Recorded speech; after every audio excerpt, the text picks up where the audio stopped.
Hello, Southern New Hampshire students, and welcome to Project 1 of your Accounting 311 class. I'm excited to help you with this project. So we're going to get started. Lorenzo is your client. So keep that in mind. It's very important to remember that Lorenzo is your client. Lorenzo has brought you this information, and he has said to you, help me. I want to make my current amount that I want to make is $12,000. That's my target profit amount. This is my information, and help me. So you're going to help him. So first of all, you're going to calculate the break-even amount, and you're going to type in his data into your template. So you have this template at your work. You can type this Lorenzo's data in. You have 10 other clients who need the exact same information. So you can use this template over and over again and just put in each individual client's information. So selling price came directly from Lorenzo. Variable costs came directly from Lorenzo. I just put them into the template. Salaries, operating costs directly from Lorenzo. To get your total variable costs, you want to do an auto sum. See where I went to the auto sum? You want to move it to your variable cost information, bring those three into the sum and total it, $2.40. Easy, easy. You don't have to put it in your calculator and type it in. But also, if you change something, it will automatically change in that cell as well, and it will update. Okay, so your contribution margin is going to be your selling price minus your total variable cost. That's going to give you a contribution margin of $5.10. Again, put the formula in, because if you change your selling price or you change one of your variable costs, your contribution margin will automatically update and change. Okay, he gave you his fixed costs, so let's do the same thing to get our total fixed costs. Auto sum and enter, and there are your fixed costs. Now I'm going to show you a new formula for this that some of you may not already know about. It's called roundup. And what roundup does is when you have a units, when you're doing something in units or people, you can't have a half of a person or you can't have a half of a unit. So you want to use your roundup function. And this is the roundup, equal roundup. What's going to do is going to take those decimals, it's going to round them up so you don't have half of a product or a half of a person or half of a poster or something like that. So that roundup function, you're going to do your break-even sales in units, total fixed costs, divided by your contribution margin, and then put a comma and a zero to show that you don't want any decimal places. And that'll give you 11,789 units. Now notice we still have our decimal places. So let's pop over here to our format. Let's go down to format cells. Let's go up here to our decimal places and let's make those 0. And then we have 11,789 units with no decimals. Okay, our target profit goal, according to Lorenzo, he gave us this $12,000. Let's move on to our break even. Now we're going to calculate Lorenzo's break even for him. And he's going to appreciate this very much because he wants to know what his break even is, right? So let's do our sales. Let's say equal. We're going to charge $7.50 per product. Multiply that. The multiplication is above your 8, so do a shift 8. Go down to your break-even sales in units, and our sales are $88,417.50. Now we're going to do the same thing for each one of our variable costs. We're going to say, here is our 70 cents for each unit of paper. Multiply that by our number of units. Same thing for our printing. Multiply that by the number of units. Same thing for the film. Multiply that by number of units. Do not just type it in. Don't calculate it on your calculator and then type it in. Oops, number of units. There we go. Don't type it out on your calculator and then type it in, because then you can't use this template for other clients. You'll have to type it in on your calculator for every single client if you do it that way. So you have to put your formula in order to be able to reuse the template over and over again. Now, let's calculate our total variable costs, the same way we did in the other place. Let's calculate our contribution margin, sales minus total variable cost. There we go. Less our fixed costs. Our fixed costs are not going to change. And our operating income is going to be our contribution margin minus our fixed costs in this situation. So this is going to be a little bit, it's not exactly zero because of the rounding, because we use the round up function, which is good. We wanted to use the round up function so that we had an even number of products. But in this case, it's a little bit, $3.90, but that's okay. We're going to leave it alone. Okay, scenarios. Let's take a look at our scenarios. To make our video more efficient, what I did was I just put these at the bottom. I'm only going to go through the first one, and then I'm going to let you do the rest of them on your own. But I did want to get you started on this project. So let's take a look at what we're going to do. We're going to lower our selling price by 10% and increase our sales volume by 5%. So let's calculate our new selling price. Let's go equal. Let's take our mouse, go back over to this Lorenzo's Data tab. Let's click on our selling price, multiply that by 90%. Now, 100% minus 10% is 90%, right? So if we reduce our selling price by 10%, then our new selling price is going to be 90% of our old selling price, right? So that's how that one works. Okay, so let's do our new sales volume in units. So what we want to do for this one is we're going to again use our at roundup function. So we're going to go equal roundup, and then we're going to go over to our Lorenzo's Data, our break-even sales in units, and we're going to multiply that by 1.05. So we're increasing that by 5%. And again, we're going to put that 0 in that formula because comma 0, because we don't want any decimal places after that. And that's going to give us, and again, we've got that in the cell. So let's just clean that up a bit. There we go. 12,379 units. Okay, next thing, sales. This is going to be fairly easy because all we have to do is go new selling price times new sales volume. That gives us our our sales. So our new sales is $83,558.25, less our variable costs. So we're going to have to take our new sales volume in units and multiply those by, go back over to Lorenzo's Data, pick up your variable cost per unit, $2.40, $29,709.60. Contribution margin equal, add our sales, subtract our variable costs. That gives you your new contribution margin.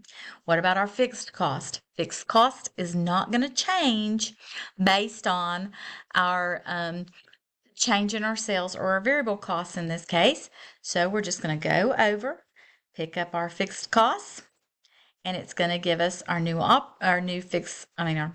our same fixed costs so we can get our operating income. So take contribution margin minus our fixed costs, and that's going to give us a negative. It's going to give us a loss. So now Lorenzo has a loss of $6,271.35.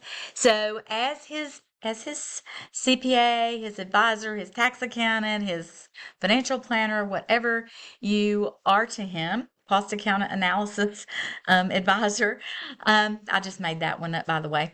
But if you are his CPA or if you are his financial planner and you're looking at this and you're going to say, okay, this is probably not the one I'm going to suggest to you because that's going to cause you to have a loss. Let's look at some of these other ones. So then what you're going to do is you're going to do the same thing to the other ones, except you're just going to change the ones that matter, right? So you've got your fixed costs and your new sales volume. So in this case, it says we increased our sales volume by 10%, our units, and we have new fixed costs. So you added $1,000 to your fixed costs. So you're just going to do the same thing. So like for your fixed costs, you would want to go back over to the tab, pick up the old fixed costs, add the $1,000. You're going to do the same thing for each one individually. Okay, let's take a look at the next tab, your after tax tab. Lorenzo forgot and he came back and he said, "Oh, yeah, by the way, my tax is 25% on this." So I'm going to show you what you would do is you're going to get your after-tax profit. So you're going to put your formula in again. You're going to go equal, go over to your scenario. You're going to pick up your operating income and you're going to multiply it by 75%. Now, what you might, and this is going to give your after-tax profit, but in this case, it's actually going to be zero, right? Because it's a net loss. And so you're not going to have a negative tax amount. So this one will actually be zero, but that is the correct formula. And then you can just drag it down. Well, you can't drag it down because you don't have the even amount of things. You can just use the same formula though. So you're going to want to go, you're going to say equal. You're going to go over here to your scenario. You're going to pick up your operating income. You're going to multiply it by 75%. And that's not going to give you anything because you don't have anything in that cell, but still that would have been the way that you would do it. Okay, that's going to be your basic formula for all of your, I'm going to go out of that because it won't let me do it because I don't have anything in there right now. But that's what each one is going to be. Okay, your price increase section. Now Lorenzo comes back to you and he says, okay, he says, I'm okay with doing a price increase. If that's what we have to do. He said, let's increase the price to $9.25. So I think that's what he said. Let's look at the scenario. I think he said he was going to increase it by $9.25, if I'm not mistaken. He says, yeah, he says he's going to increase the sales price to $9.25. He says, let's try that and see what happens when you do that. So what you're going to do is you're going to say, okay, I'm going to have in this situation, now I have a net income tax, right? 25%. And I have a new income after tax amount here. And let's see, I have a new selling price where he increased it and a new sales volume in units, okay? So now what he does is you say, okay, so I've got a new selling price of $9.25. So just put this in, got a new selling price. Now here for each one of these, you're going to have a new selling price. So you're going to have a new selling price for this one. You're going to have a new selling price for this one. You're going to have a new selling price for this one. And you're going to have a new selling price for this one. Everything else is going to be like it was in this other scenario, except you're going to have a new selling price for each one of those items. So you're going to do the same thing, except you're going to use that you did for the previous ones, except you're going to use that new selling price instead of the $7.50. So now you've got your new sales volume in units. And that's the same, your 12,379 units. Okay, so that's going to be the same as before. And then you're going to go up here and you're going to calculate all your amounts. So let's see. We've got, oh, we don't want auto sum. I'm going to format that real quickly so that those decimals aren't there for you, and that'll make it a little bit better. Okay. Okay. So we're going to do the same thing again. We're just going to multiply these two, right? We're going to have the variable costs in this situation are going to be the same amount of units, and your 240. Now we've got our contribution margin, sales minus variable costs. We're going to subtract our fixed costs, which are going to stay the same. We are going to take our contribution margin minus our fixed costs. We're going to insert our formula again here. And we're going to say, okay, now we're going to multiply our operating income by 25% tax rate. And then we're going to take our operating income, subtract this, and we're going to come up with our 18,507.11. Now, so this is going to be our what we have done based on the new selling price. So now we can show him that if he has a $6.75 selling price, then he's going to have a loss of $6,200, right? $6,271. But, however, if he increases his price to $9.25, then he's going to have he's going to have income based on the same level of sales. Okay, let's go on to the special order. And he's been approached. He can make 500 posters at $7 each. So when we put our incremental sales here in the special order, you're going to want to use your $7, right? And then your incremental costs, you're going to take that 10 cents, you're going to add it to your original variable cost to get the incremental costs per unit. Then you're going to have a contribution margin per unit. Please pay attention to the per units, because it's very important.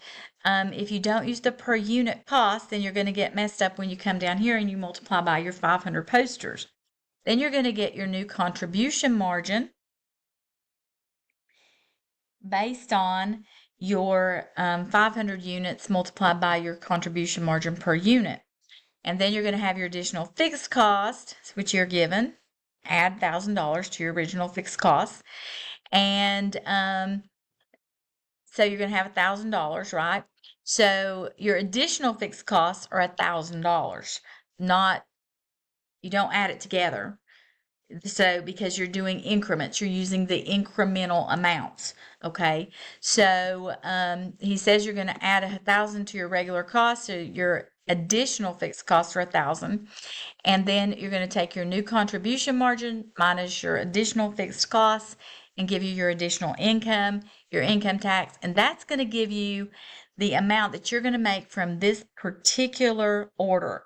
Okay, it's not the amount that adds on to your income with the order. You're going to do that down below. Okay, now you have your original options. So you're going to go equal. You're going to go over here to your original option. Click that, click enter. With your price increase, go to your price increase.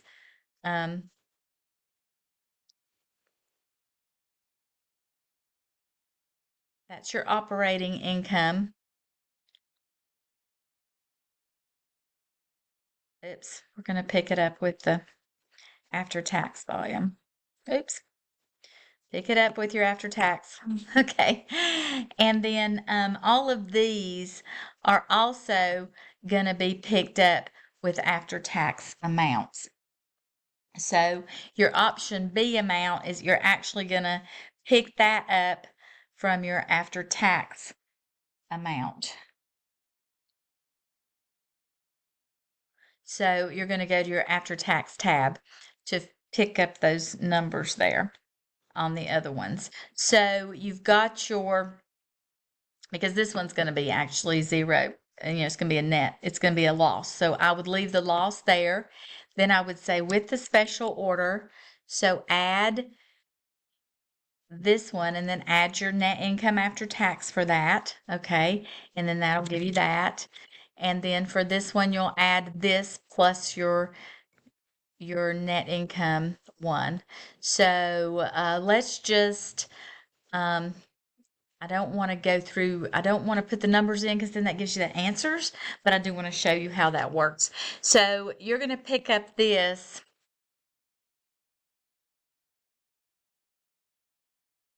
I would probably just use that number because that's your after-tax number. And with your price increase, and that's your after-tax number there. And then you've got your formula is going to be this number plus your new net income with your special order. So you just add this plus add your C16 plus your C12.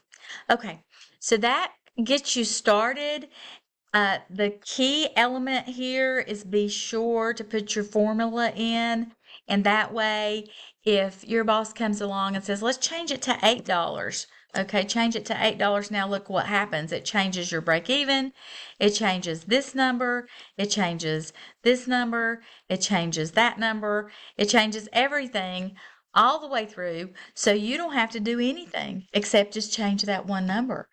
And think about how impressed your boss is going to be with you when he can say, well, or Lorenzo, your client comes in. He says, well, what if I don't want to do, what if I want to change this price to, okay, so go back to the 750 and you go, okay, so this is what it is now. He's okay. So we'll go over here.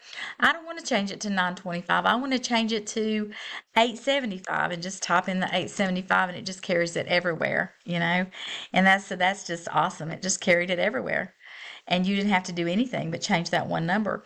Now, I've had students who have decided that what they wanted to do was they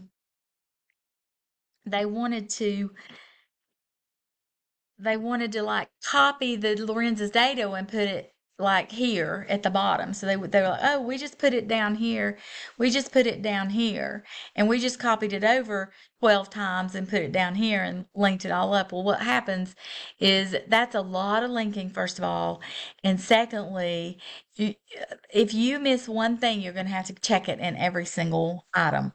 So if you just put it on Lorenzo's data, you link everything up correctly to begin with, then you only have to change one number over here on Lorenzo's data, and it makes it much easier for you.